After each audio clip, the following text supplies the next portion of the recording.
Bueno, pues en la sesión pasada veíamos lo que eran las teorías penales, teoría de la norma, teoría de la ley, teoría del delito, vimos algunos principios de teoría del delito. Sin embargo, todo se centra o gira alrededor del tipo penal, ¿no? El tipo penal como aquella descripción y elementos que establece la ley que nos permiten identificar la conducta delictiva. Bueno, sin embargo, tenemos que saber cómo se clasifica un delito, ¿ok?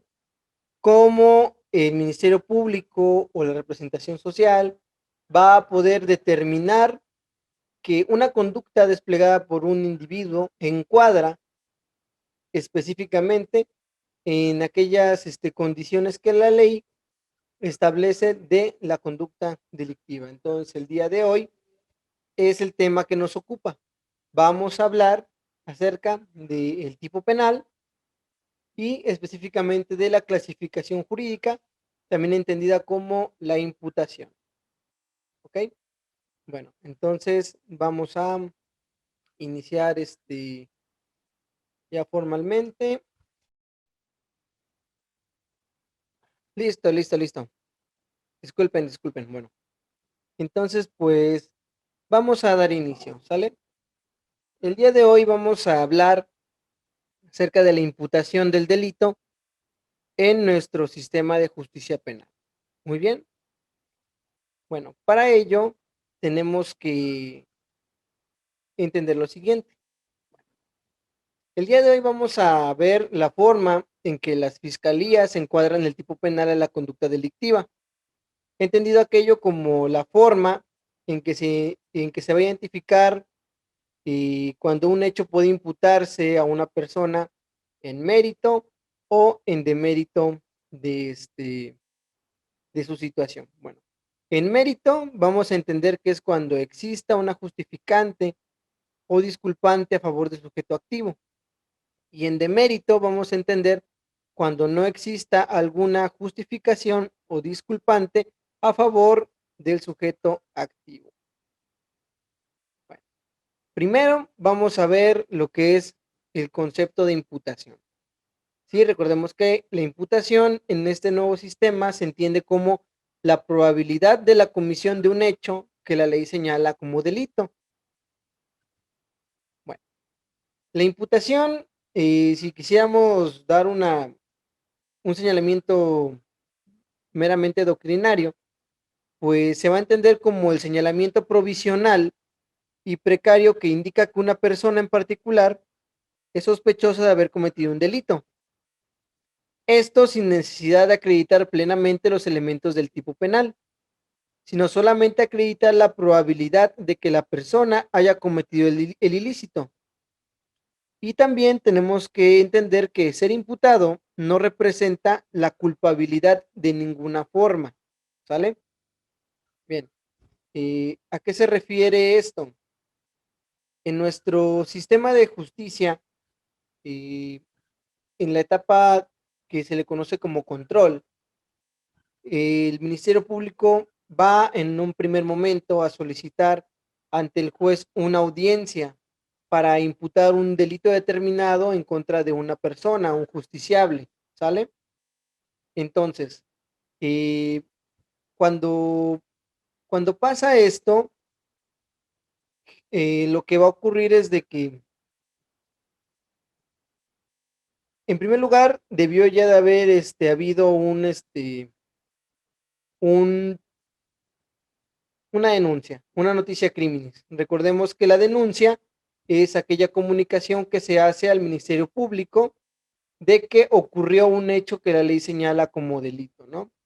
Bueno, entonces, una vez de que la denuncia fue interpuesta, el Ministerio Público comienza a investigar los delitos que le fueron comunicados. Bueno, cuando ya considera que tiene en su poder los elementos necesarios para comprobar que existe la posibilidad o la probabilidad de que determinada persona pudo haber cometido ese ilícito, Entonces se acude ante el juez a solicitar una audiencia en primer momento privada.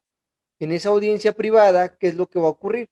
El Ministerio Público va a exponer todo lo que se ha encontrado en la carpeta de investigación y va a solicitar dos supuestos. En primer lugar, una orden de presentación, que es básicamente poner a la persona en calidad de libre, o una orden de aprehensión, que es presentar a la persona, pero ya con un mandamiento de, de atraparlo corpóreamente y presentarlo, ¿no? Y que quede, pues, momentáneamente privado de la libertad de movilizarse. Bueno, en la etapa de control, lo que va a haber en un momento, si es un caso urgente y la detención fue en ejecución de ese caso urgente, entonces va a haber una orden un control de la detención, se le llama, ¿sí? Para verificar si la detención fue apegada a derecho y derechos humanos. Si la, si se, si la detención se califica de legal, pues obviamente eh, continuamos con el procedimiento. Después vendrá una audiencia que se llama la audiencia de imputación, que es en ese mismo momento. Solamente que el Ministerio Público va a solicitar el uso de la voz y va a manifestar que necesita realizar la imputación. ¿Qué va a ocurrir después? Después de esto va a ocurrir de que el Ministerio Público va a dar va a relatar de forma detallada eh, la conducta que se le reprocha a la persona, ¿sí? A continuación vamos a ver de qué forma el Código Nacional nos establece que debe de ser esa acusación o esa comunicación que se va a hacer a la persona presentada ante un juez de que la fiscalía se encuentra investigando pues delitos en su contra, ¿no? Vamos a ver lo que nos dice el Código Nacional y posteriormente vamos a hablar específicamente de la clasificación jurídica, que es lo que debe de dar el Ministerio Público en ese momento. En ese momento se debe comunicar la clasificación jurídica del delito. Ahorita más adelante vamos a ver a qué nos referimos con esto de la clasificación jurídica. Bueno, pues volvemos, jóvenes. Muy bien. Imputación o clasificación jurídica. Bueno, nuestro Código Nacional de Procedimientos Penales establece en su numeral 311 el procedimiento para generar la imputación en audiencia. Una vez que alguien ha realizado una conducta típica, se le formula una imputación que para efectos procesales se llamará clasificación jurídica. ¿Ok? Bueno, antes de pasar a los elementos básicos de la imputación, ¿alguien tendrá a la mano el Código Nacional de Procedimientos Penales? Sí. Muy bien. ¿Puedes leernos ese artículo, el 311, por favor?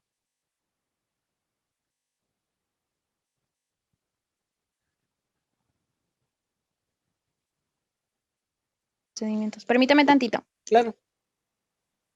Es este. ¿Lista, Jacqueline? Sí. Adelante. Dice reglas generales. Artículo 311. Las resoluciones judiciales son impugnables en los casos y términos dispuestos expresamente por este código. Están legitimados para recurrirlas, salvo disposición en contrario, quienes sean parte en el proceso, así como el ofendido y su representante legal como coadyuvantes del Ministerio Público. La segunda instancia solo se abrirá a solicitud expresa de parte. Quien tiene derecho de impugnar lo tiene para desistirse del recurso que interponga. Jacqueline pregunta, ¿es el Código Nacional de Procedimientos Penales lo que estás leyendo? Yo también me quedé así porque le digo, tengo el No, 311, porque que es procedimiento para formular la imputación. tengo imputación, sí, Héctor. Me quedé así, le digo, ahora me equivoqué, ¿o qué onda? Código de Procedimientos Sí, yo Penales también para tengo el Estado que tiene Soberano de Veracruz de Ignacio de la Llave. Ahí está el detalle, es que tú tienes Sí. el código híbrido de Veracruz en la mano. Y lo que sí Ah. necesitaba era el código nacional. Bueno, Héctor, tú lo tienes, ¿no? Sí, Ok. Adelante. a ver, artículo 311, procedimiento para formular la imputación. Una vez que el imputado esté presente en la audiencia inicial, por haberse ordenado su comparecencia, por haberse ejecutado en su contra una orden de aprehensión o ratificado de legal la detención y después de haber verificado el juez de control que el imputado conoce sus derechos fundamentales dentro del procedimiento penal o, en su caso, después de habérselos dado a conocer, se ofrecerá la palabra al agente del Ministerio Público para que éste exponga al imputado el hecho que se le atribuye, la calificación jurídica preliminar, la fecha, lugar y modo de su comisión, la forma de intervención que haya tenido en el mismo, así como el nombre del acusador, salvo que, a consideración del juez de control, sea necesario reservar su identidad en los supuestos autorizados por la Constitución y por la ley. El juez de control, a petición del imputado o de su defensor, podrá solicitar las aclaraciones o precisiones que considere necesarias respecto a la imputación formulada por el Ministerio Público. Ahí termina el artículo 311. Perfecto. Bueno, entonces, ¿qué es lo que nos dice este? Un momento.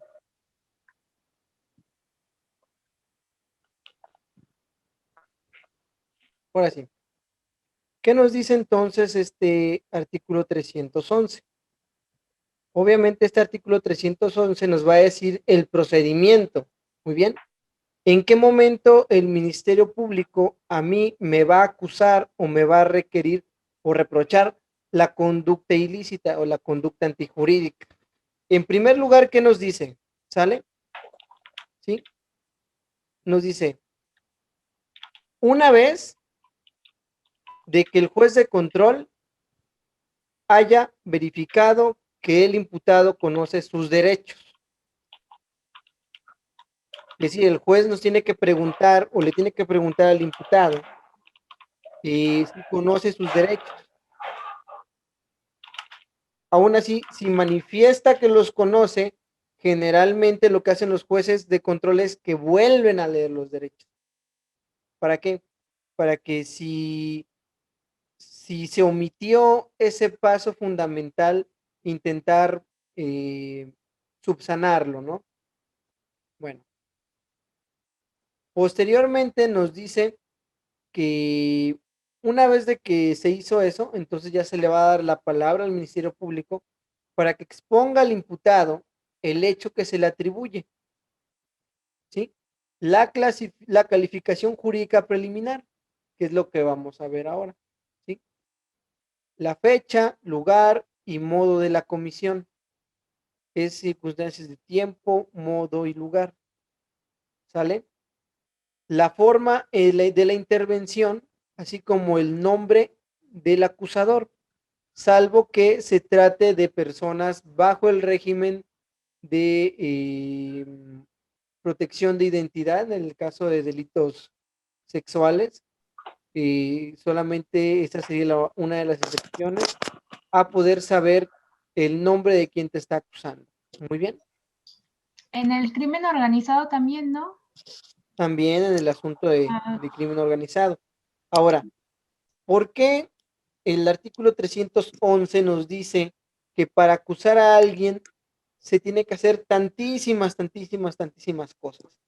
Porque la sola materialización del delito, es decir, el hecho de que haya ocurrido un ilícito, no significa ni puede representar que la persona que está siendo presentada es responsable o culpable de haberlo hecho. Por eso se le dice imputación. Probablemente tú fuiste el que hizo las cosas, pero también puede ser que no sea cierto. Entonces, es por ello que se vuelve necesario que se acredite en primer lugar una conducta dolosa o culposa realizada por la persona que fue hecha comparecer dentro del proceso. Bien, bueno, ahora vamos a continuar. Ok, vamos a... Listo. Bueno, entonces, continuando. Como ya lo dijimos, una vez que alguien ha realizado una conducta típica, se le formulará una imputación que pese que para efectos procesales la llamaremos clasificación jurídica. Ya lo vimos que el artículo 311 nos da esa posibilidad, ¿no? De imputar una conducta a una persona, pero bajo ciertas condiciones.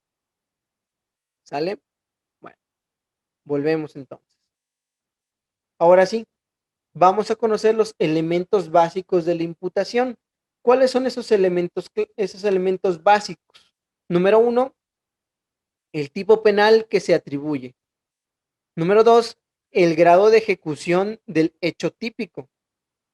Número 3, la forma de intervención. Número 4, la naturaleza dolosa o culposa de la conducta. Y número 5, el concurso aplicable al caso. Ahora, jóvenes, aquí entiendan que no es un concurso, no es de que se hayan ganado la lotería o un premio. El concurso significa de que si dentro de la imputación hay uno o más delitos, pues entonces se deberá de aplicar aquel que más se compruebe o aquel cuyo grado de gravedad sea mayor, pero también se refiere a que se deberán de sumar las penas referentes de las conductas delictivas imputadas, ¿sale? Ok, entonces vamos a continuar.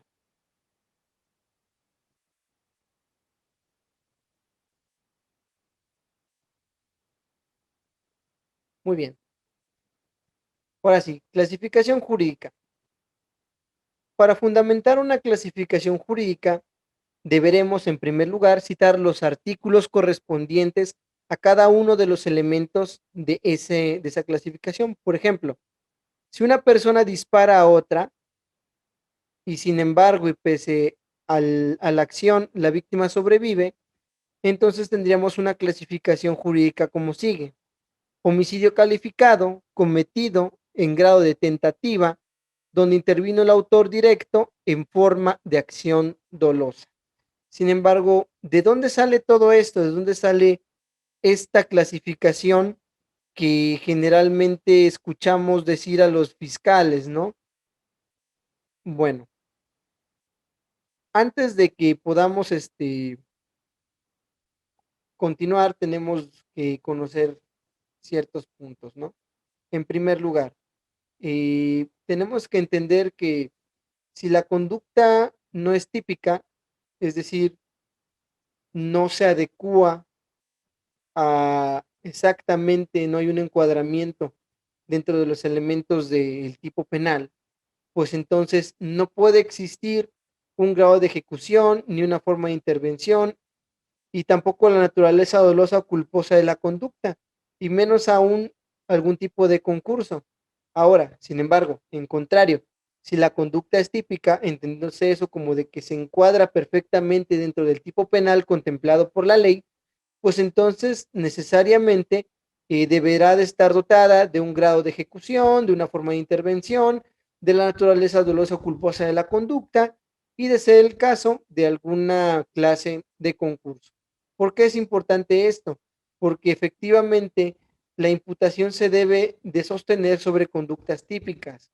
Si se hace una imputación donde no se tiene la certeza o no se tiene el encuadramiento entre la conducta desplegada por la persona y el tipo penal que contempla la ley, pues entonces, para empezar, ni siquiera va a llegar y se va a caer la imputación, se va a caer y la persona va a quedar en libertad, la persona que ha sido hecha comparecer, ¿no?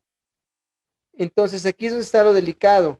Los ministerios públicos tienen que aprender a encuadrar perfectamente la conducta con el tipo penal y para ello se valen de este tipo de clasificación que acabamos de ver. Bueno, ahora vamos a continuación vamos a ver cada uno de estos elementos tiene sus propios subelementos que deben de comprobarse para poder sostener una imputación de forma efectiva ante un tribunal. Bueno, entonces vamos a ver ello. Muy bien, jóvenes. Homicidio calificado. Entonces tenemos aquí la clasificación jurídica. Bien, homicidio calificado cometido en grave tentativa, donde intervino el autor directo en forma de acción dolosa, donde resultan aplicables los numerales 20, fracción primera, que nos habla acerca de una acción instantánea, ¿sí? 21, párrafo segundo, nos habla del dolo. 28 es la tentativa. El 37, primera hipótesis, nos habla acerca del autor material. El artículo 128 nos habla acerca del tipo penal de homicidio y el 130 sobre el homicidio calificado. En relación con las agravantes mencionadas en el numeral 144, en su fracción primera, siendo esta la premeditación, la alevosía, la ventaja y la traición. Todos del Código Penal para el Estado Libre y Soberano de Veracruz. Muy bien. ¿Ya los apuntaron, jóvenes? Sí, Perfecto. Bueno, ¿quién tiene a la mano ahora sí su Código Penal para el Estado de Veracruz? yo. Muy bien, Diego. ¿Podrías, por favor, apoyarnos con el aspecto de el artículo 20 en su fracción primera? Gracias.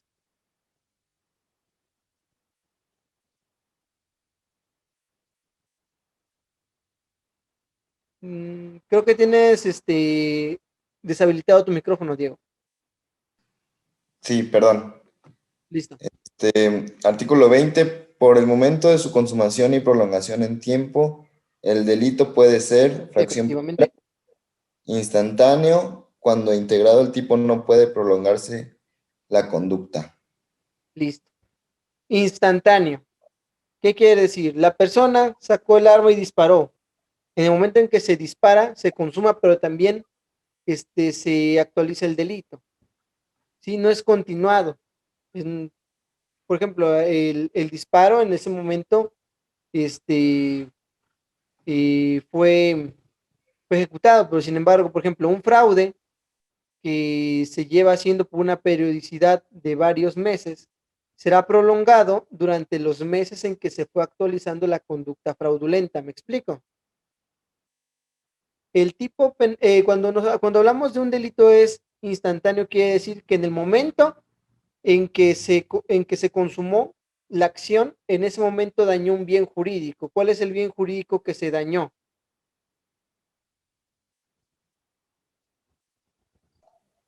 Pues la vida, cuando La vida, disparó. efectivamente. Entonces, es instantáneo el daño entre el tiempo en que se despliega la acción y que se produce el daño, es instantáneo. ¿Ok? Pero también en el momento en que se consuma, deja de actualizarse la prolongación de ese daño al bien jurídico. Por eso decimos que el delito es instantáneo. Bueno, ahora, por favor, alguien que pueda leerme el artículo 21 en su párrafo segundo.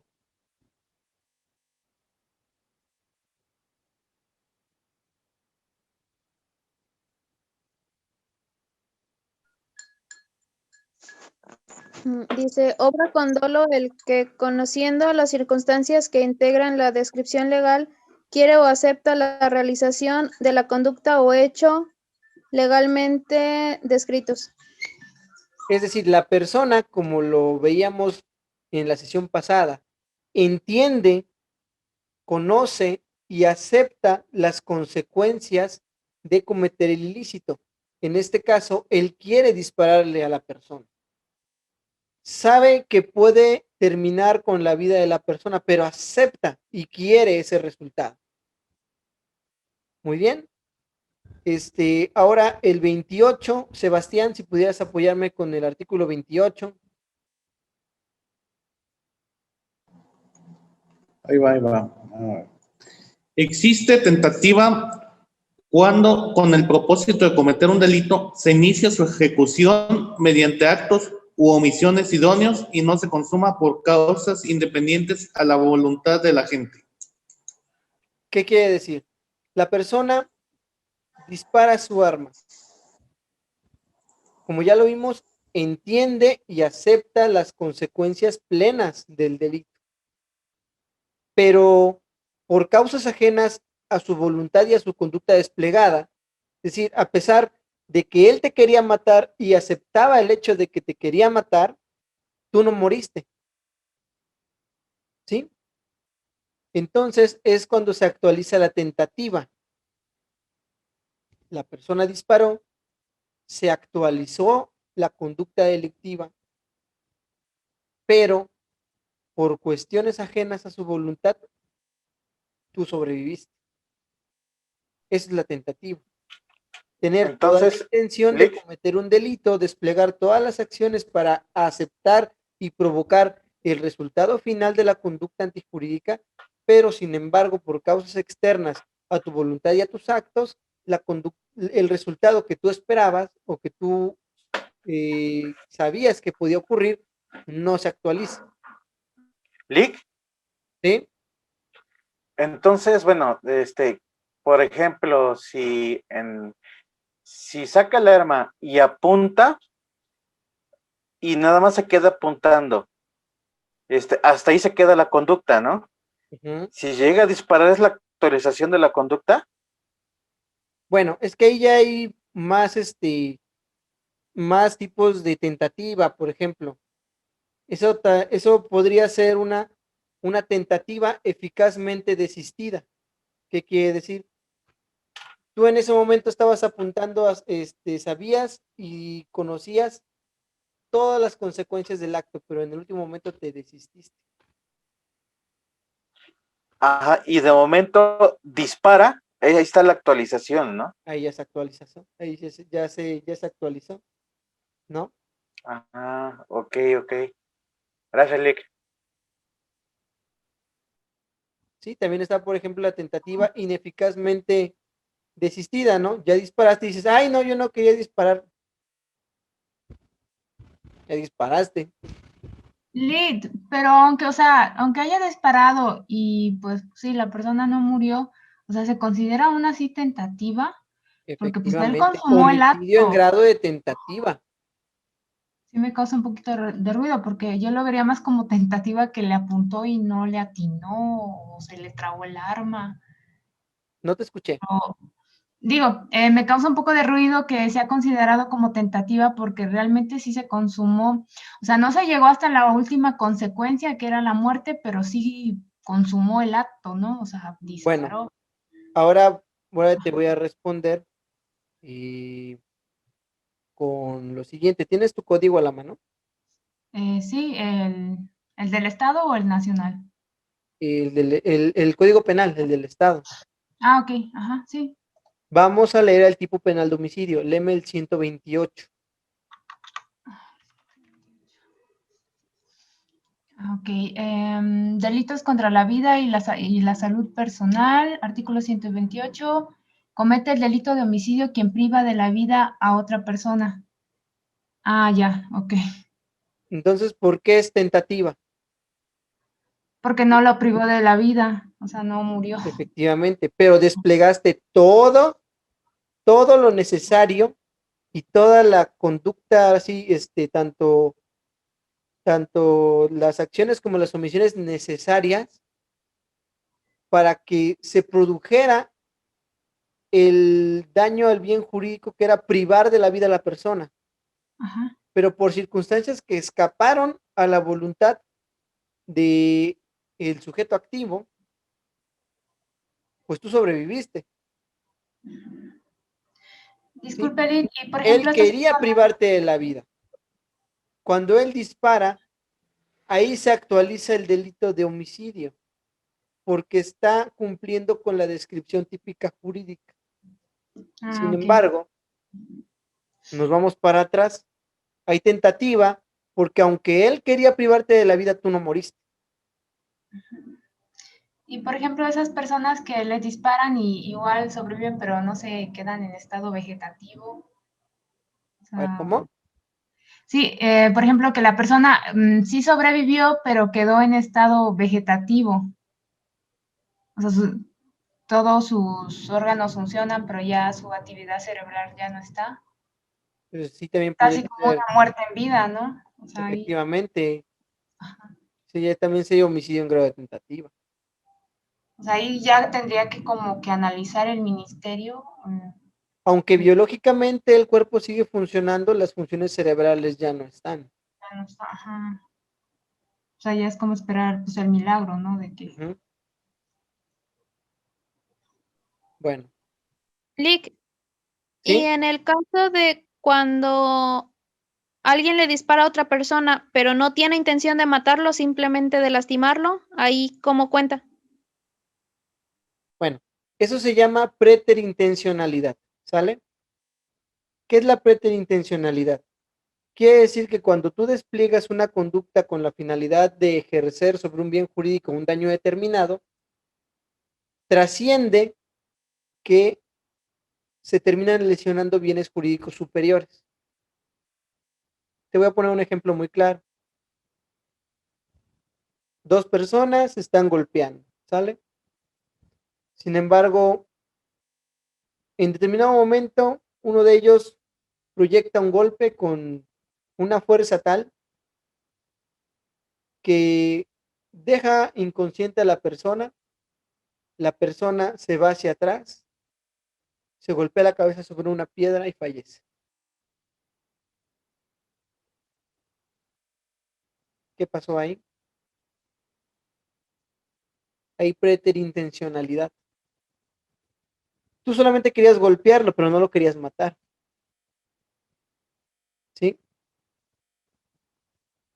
Tú tenías el ánimo de golpearlo, más no de matarlo, pero sin embargo la consumación de los hechos llevó a una actualización de un delito mayor.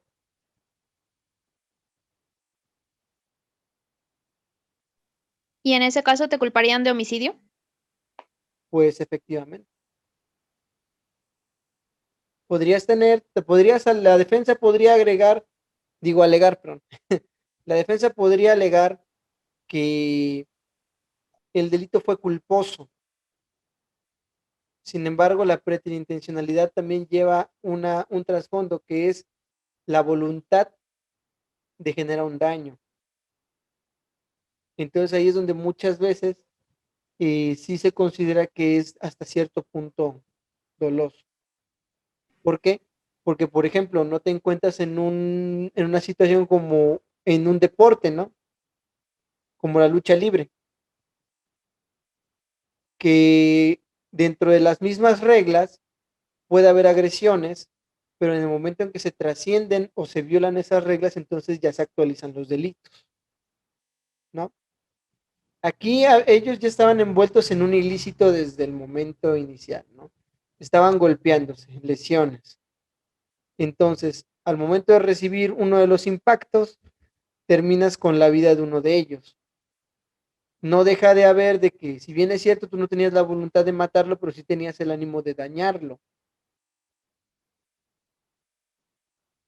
Diego,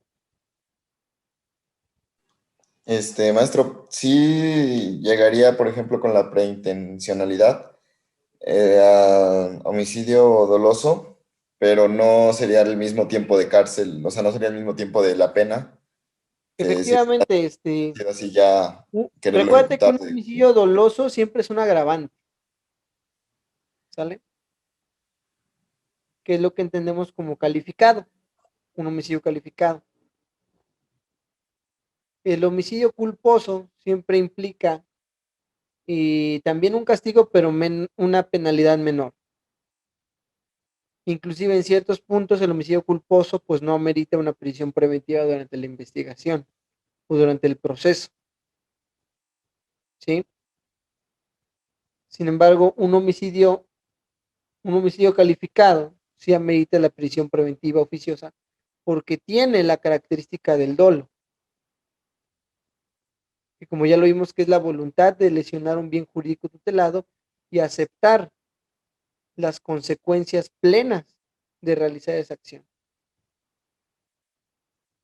Bueno, entonces, a ver, ¿quién será? Ofelia, ¿estás ahí?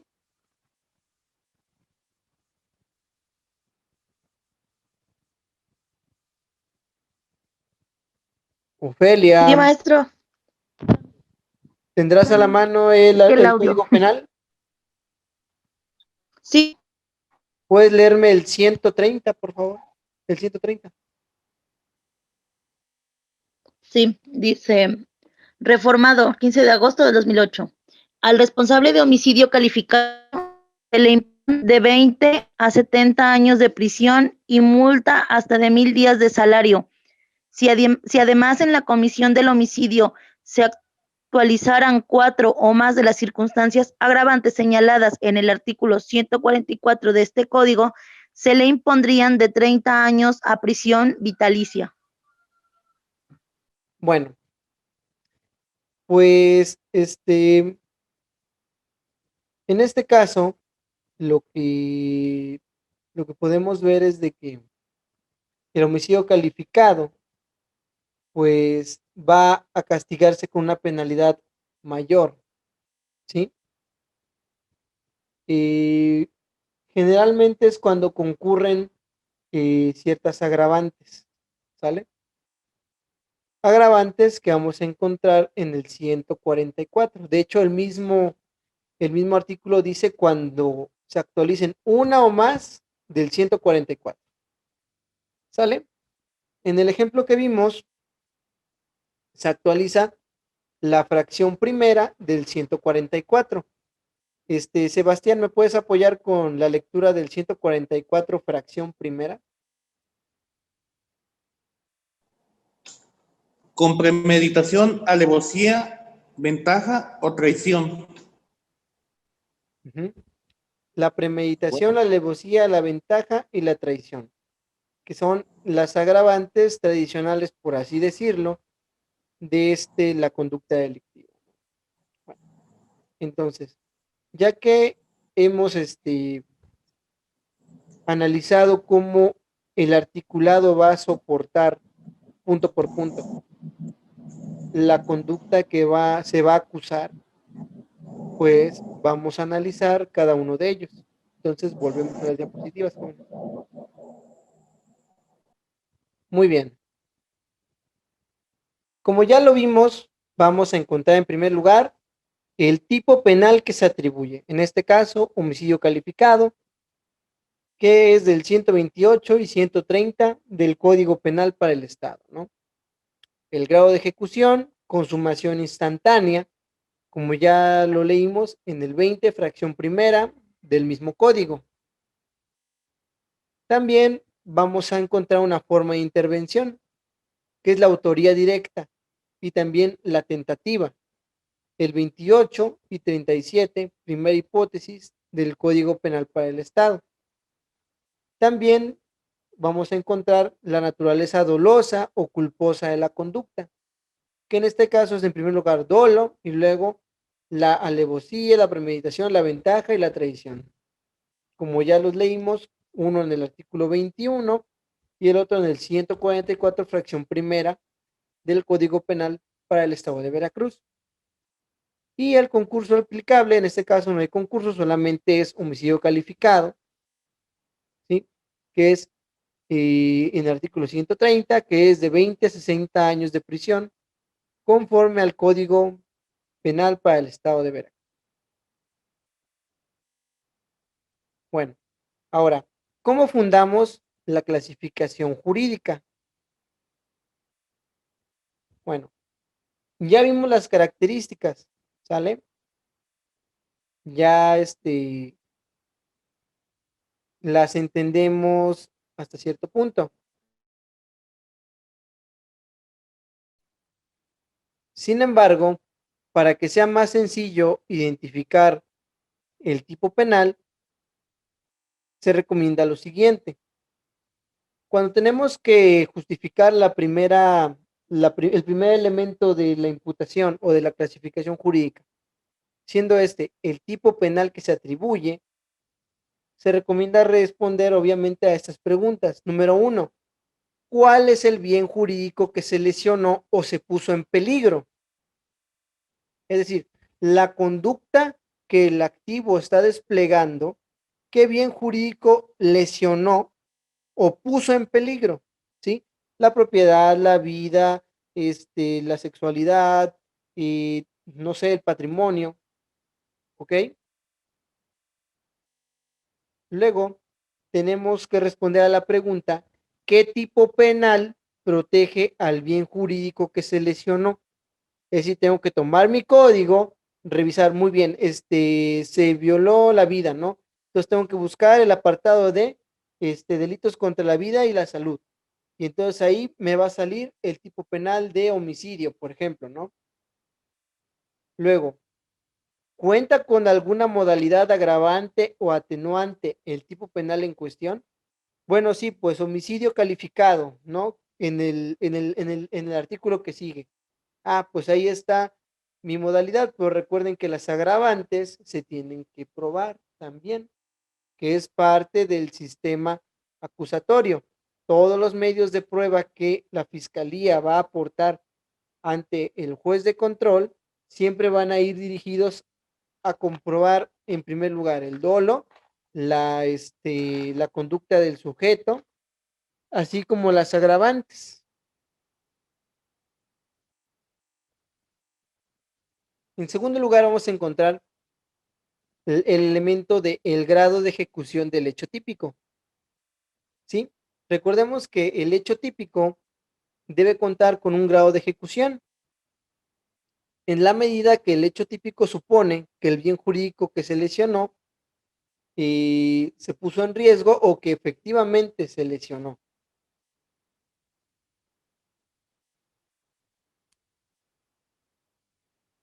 Bueno, al respecto del grado de ejecución del hecho típico, tenemos nuestro artículo, que es el artículo 20 del Código Penal, que nos dice de qué forma se consumaron los delitos. Si es instantáneo, si es permanente, si es continuado, o, como por ejemplo lo vimos, si hubo una tentativa en la consumación del hecho. También en el punto 3, al respecto del elemento de la forma de intervención, tenemos que entender que una persona puede intervenir en la realización de un hecho, ya sea como autor o ya sea como partícipe. ¿Ok? En el caso del ejemplo que nosotros vimos, pues obviamente es el autor.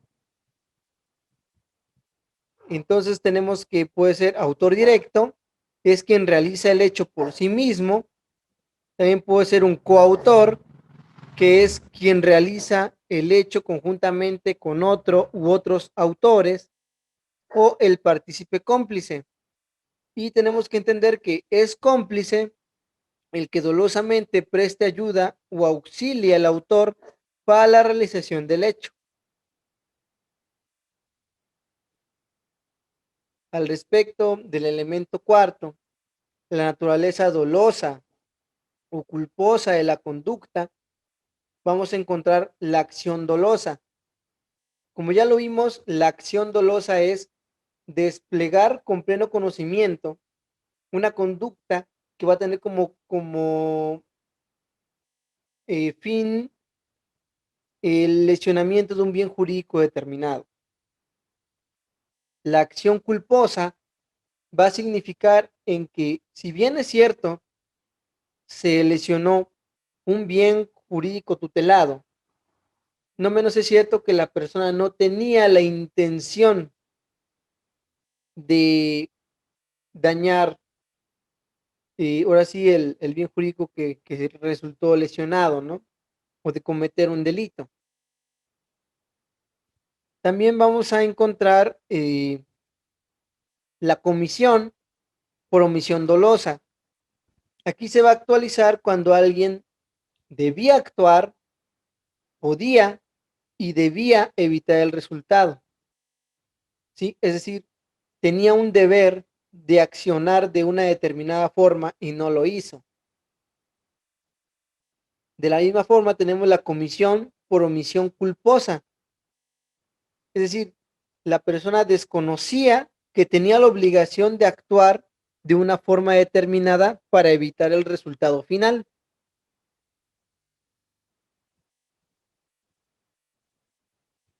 También tenemos la omisión simple dolosa, que es, por ejemplo, cuando sabes que tienes que hacer algo y no lo haces, pero simplemente no lo quisiste hacer.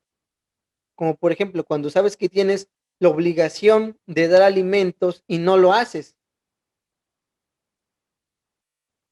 También tenemos, por ejemplo, la omisión simple culposa, que se actualiza, por ejemplo, cuando tú estás en un lugar, estás viendo que se está cometiendo un delito y sacas tu celular y te pones a grabar en lugar de dar conocimiento a las autoridades, evitarlo, intentar brindar ayuda a la víctima. Eso es la omisión simple culposa. Estabas ahí, tenías la oportunidad de hacer algo y no lo hiciste. Aunque no tenías la intención de cometer un delito, tu inactividad te puso en una situación culposamente delictiva. Luego tenemos la acción libre en causa, pero en su modalidad dolosa. Esta significa una persona bajo influencia de alcohol, estupefacientes o psicotrópicos realiza una acción dolosa, o también puede ser en contraparte culposa. Ahora, estas dos últimas son muy problemáticas. ¿Por qué? Porque siempre vamos a encontrar el aspecto del alcohol, los estupefacientes o psicotrópicos, ¿sí? Eh, generalmente, eh, si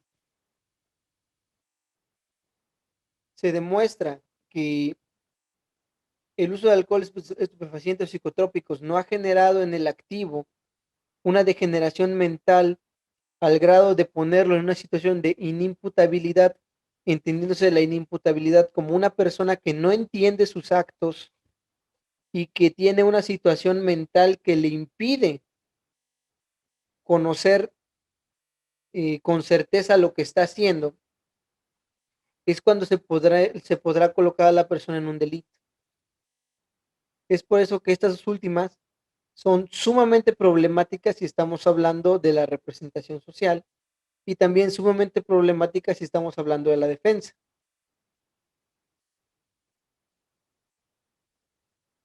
Bueno, el concurso aplicable, si nosotros vamos al artículo 20 en la fracción cuarta, nos dice que en caso de concurso de delitos, el Ministerio Público podrá conocer de los delitos del fuero común que tengan conexidad con los delitos federales cuando lo considere conveniente, asimismo los órganos jurisdiccionales federales. Esto estamos hablando del Código Nacional. También nos dice que en su caso tendrán competencia para juzgarlos y también para aplicación de sanciones cuando se atienda a la legislación de su fuero de origen. Y pues en tanto la federación no ejerza dicha facultad, las autoridades estatales estarán obligadas a asumir su competencia en términos de la fracción primera del artículo. Ahora, ya hemos llegado al fin de la sesión. Sin embargo, aquí lo que es necesario mencionar, ok, lo que es necesario mencionar en este último era de la competencia. La competencia puede ser federal o puede ser sobre los estados. Sin embargo, ¿en qué momento se convierte la situación en algo del tipo federal? Pues, por ejemplo, si estamos hablando de drogas, eh, pasa a ser competencia de la federación cuando la cuantía entra, por ejemplo, dentro de las cantidades que contempla la Ley General de Salud.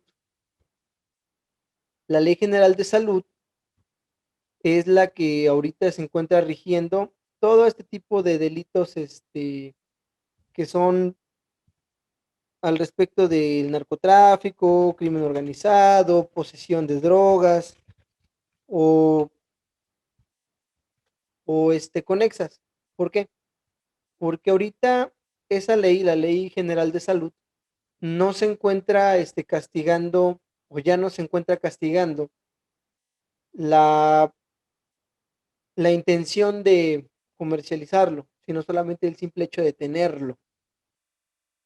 Ya no importa si era para tu autoconsumo o si lo querías vender o no lo querías vender, sino el simple hecho que tú tengas una sustancia ilícita.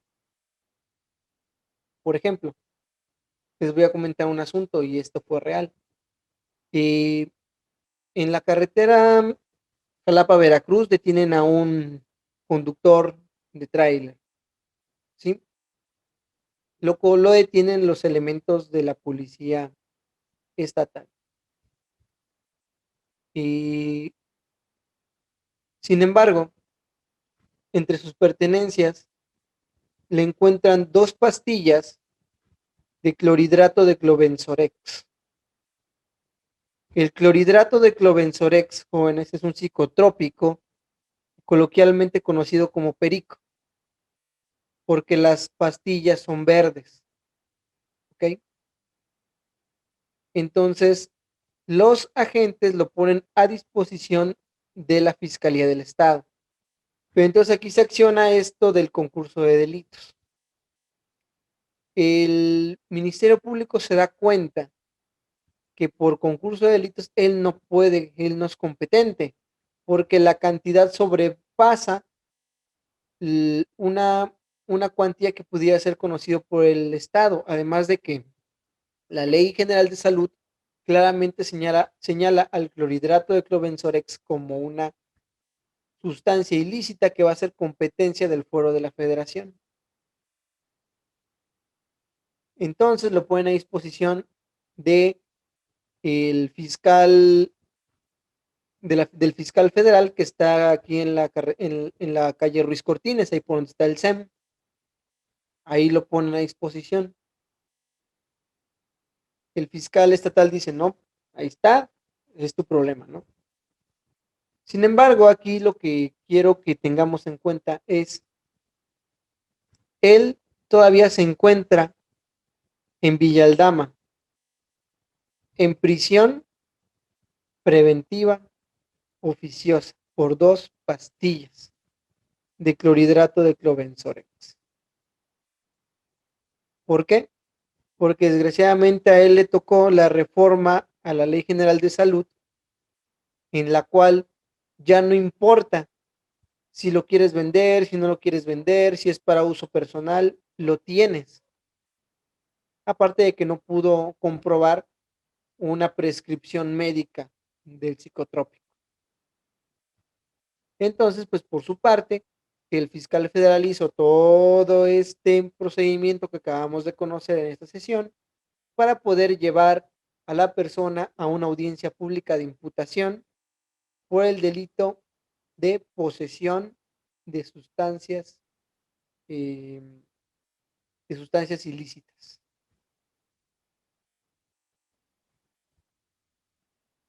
Bueno, jóvenes.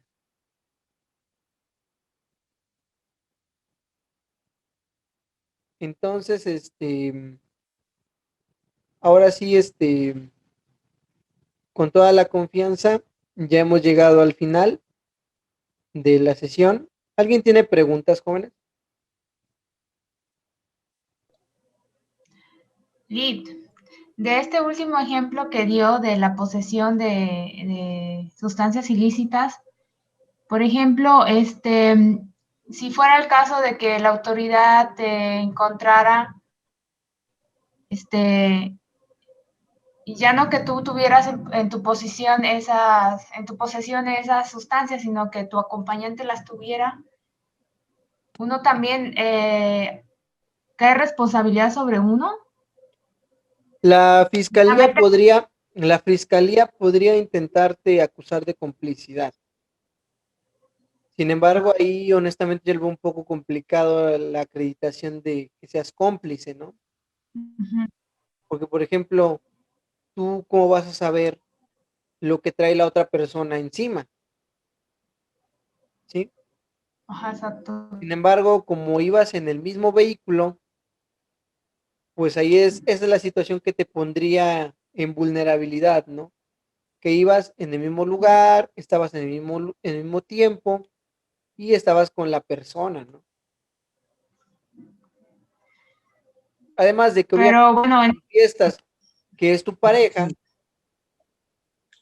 el juez podría llegar a entender que tú conoces a lo que se estaba dedicando.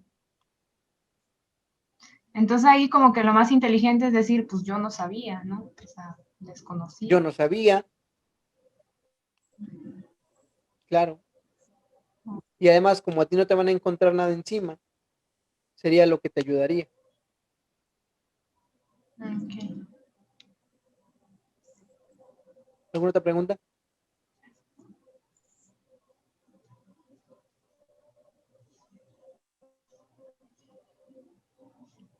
¿Ninguna?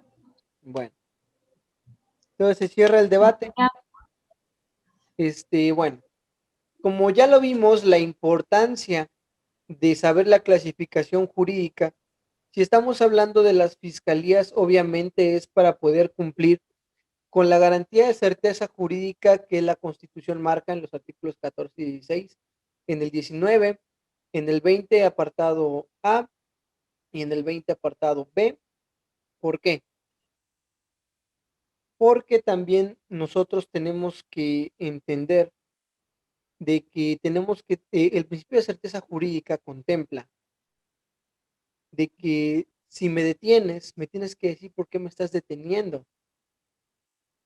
Y para eso es la audiencia, para que en audiencia pública el Ministerio Público va a imputarte una conducta que la ley señala como delito, pero no solamente te lo va a imputar, te lo va a fundar y te lo va a motivar. ¿Qué quiere decir? Te lo voy a fundar con qué artículos y motivar. ¿Qué es lo que tengo que a mí me da el entendimiento de que tú fuiste probablemente responsable? ¿Sí?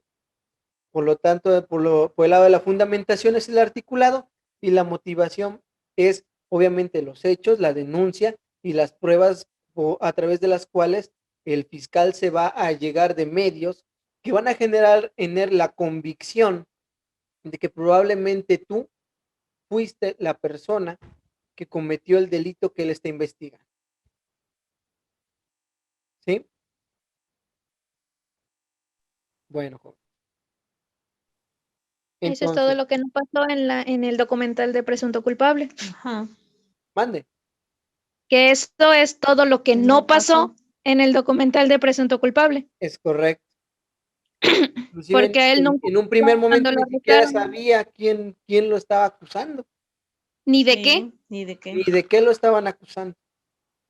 No, y a mí me estresó cuando el muchacho se llamaba Toño, Antonio, algo así, Ujú. cuando le pregunta a la fiscal por qué lo está acusando o en qué se basa para acusarlo, y ella le contesta, es que es mi chamba.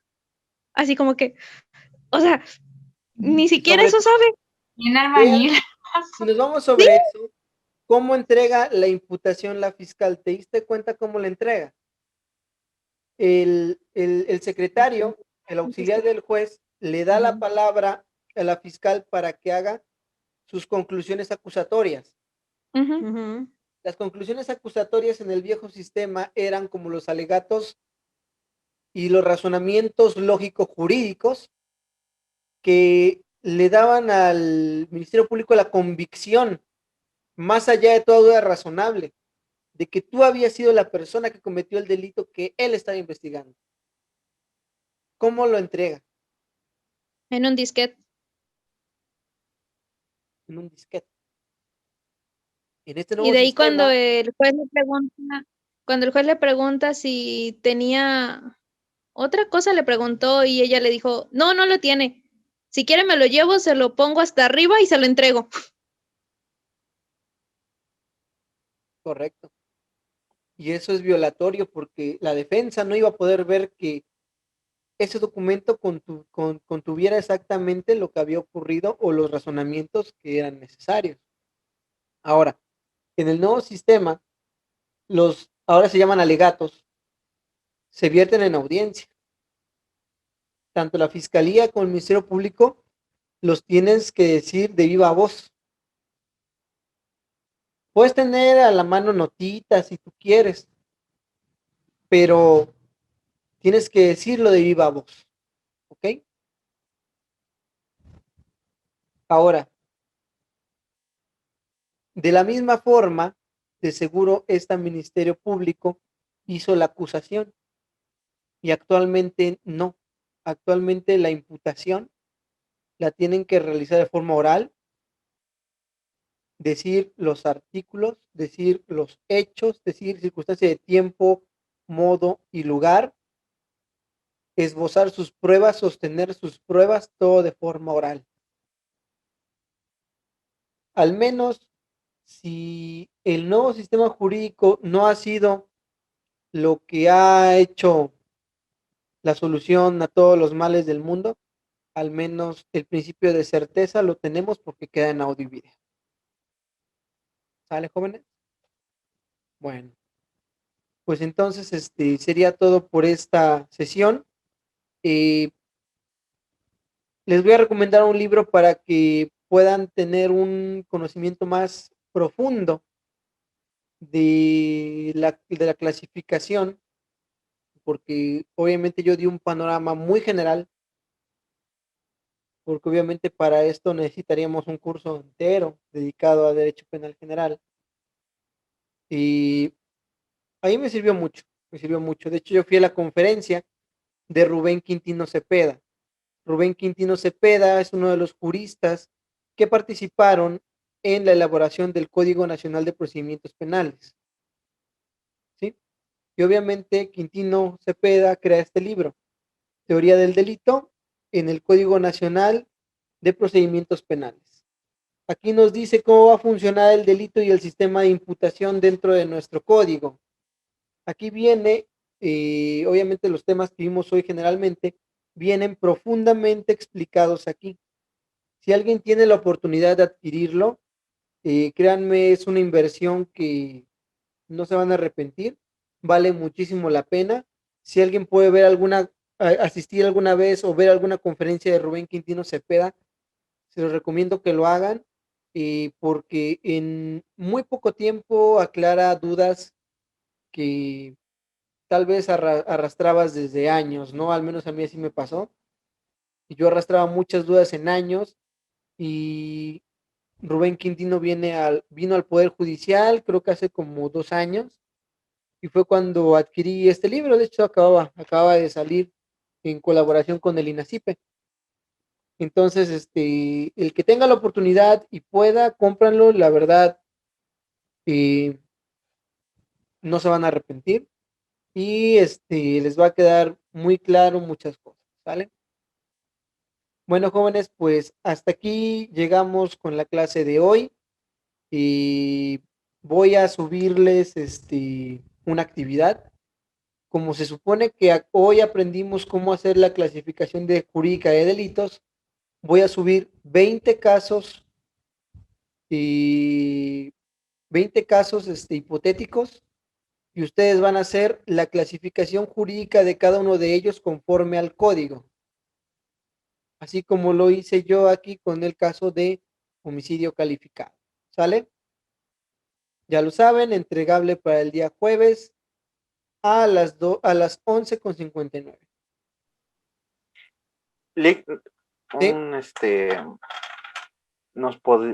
Bueno, Yo sé que usted nos da tiempo y todo eso, pero no sé si se podría aumentarlo para el día viernes, la fecha Viernes. límite de tiempo. Sí, por favor. Ok. Sí, es que luego, Por cuestión de la cuantía de los casos, voy a pasarlo para el día viernes por única ocasión. ¿Sale? ay, bro, Entonces, pues esperen la plantilla de casos que voy a subir a través de Classroom para que ustedes puedan realizar la clasificación jurídica de cada uno de ellos. ¿Sale? Ok, gracias, Lick. De nada.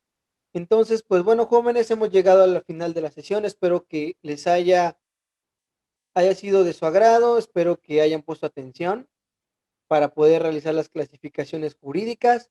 Y si no, pues ahí va a estar en la plataforma de nuestro respaldo de clases a su disposición. Y voy a ver si les subo un material que precisamente es de Quintino Cepeda, que habla específicamente de la clasificación de los delitos, pero pues básicamente sería hacerles la tarea. Pero ahí vemos, ¿sale, jóvenes? Entonces, pues nos vemos el siguiente domingo, cuídense mucho y sobre todo si tienen que salir, tengan las medidas de seguridad necesarias y lamentaría mucho enterarme que alguno de ustedes está enfermo y esperemos que eso no pase y pues esperemos vernos pronto en el salón de clases, jóvenes. Por lo mientras nos vemos el siguiente domingo. Hasta luego. hasta luego. Hasta Luego, luego. Lick, buen fin de semana. Buen fin de semana, cuídense mucho. Gracias.